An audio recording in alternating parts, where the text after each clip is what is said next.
Nous arrivons à la fin de cette semaine. Et si on ne courait pas vers demain?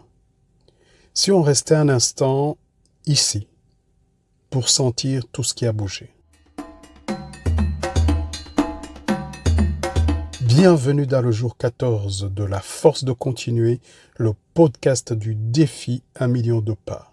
Je me réjouis de continuer à t'accompagner. Cette semaine, nous avons exploré ensemble 6 dimensions de la résilience inspirées du livre de Boris Cyrulnik. Je te les propose ici comme 6 respirations. Il y a d'abord eu la blessure. Ce n'est pas toujours ce qui nous détruit. Parfois, c'est elle qui nous relève. Quelle que soit ta blessure, passée, présente ou à venir, tu peux en faire un chemin.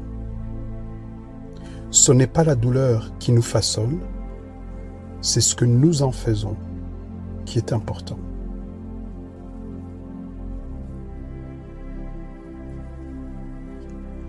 Puis il y a eu les liens. Sur ton chemin, tu as rencontré, tu rencontres aujourd'hui ou tu rencontreras demain ce regard, cette présence, cette main tendue qui rappelle qu'on n'est pas seul. Il suffit parfois d'un seul lien pour que le monde redevienne habitable. Tu as peut-être aussi été le lien pour d'autres personnes, ou tu l'es et tu le seras demain.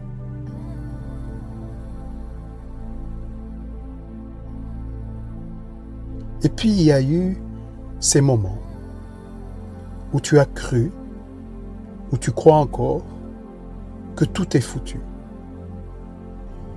Eh bien, il y a toujours une brèche, un souffle, un moment fragile inattendu,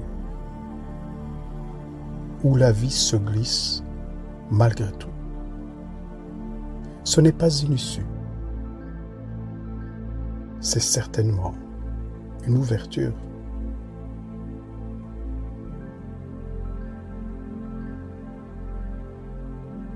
Ensuite, nous avons parlé du sens. Tu donnes ou tu donneras un sens à ta blessure, à ta difficulté. C'est via un récit intérieur qui transforme le chaos en chemin. Ce n'est pas la fin qui te transforme, c'est le sens que tu choisis de lui donner. Quel sens as-tu donné à tout ce qui t'est arrivé?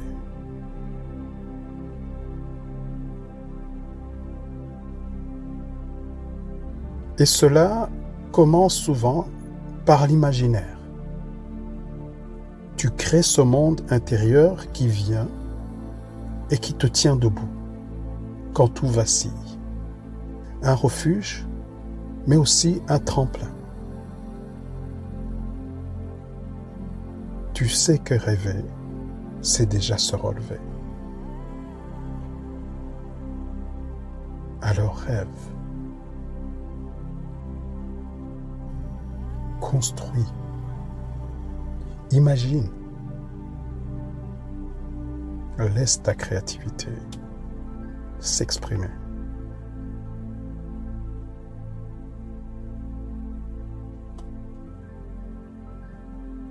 Enfin, tu poses des mots. Ces mots dits enfin qui libèrent et qui relient, qui transmettent ton expérience au monde par ton travail, ton art ou ton silence habité. Mettre en mots, ce n'est pas tout dire, c'est oser exister.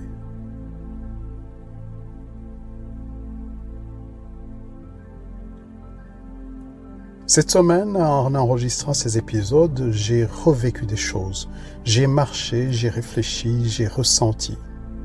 Et j'ai mesuré à quel point la marche, les mots et les liens tissés avec toi me portent. Chaque pas partagé devient une mémoire vivante. Et toi? Qu'as-tu redécouvert de toi cette semaine? En mots, en souvenirs, une envie d'avancer autrement? Il n'y a rien à prouver. Tu as juste à honorer ce que tu as traversé.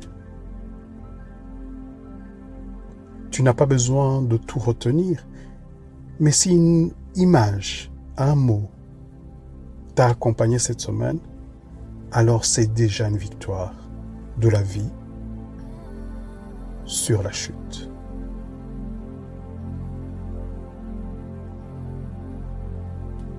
Merci d'avoir marché avec moi. Demain, nous changeons de décor. Un autre livre, nous marcherons avec un rescapé du génocide des Tutsis du Rwanda, Dorcy Rugamba.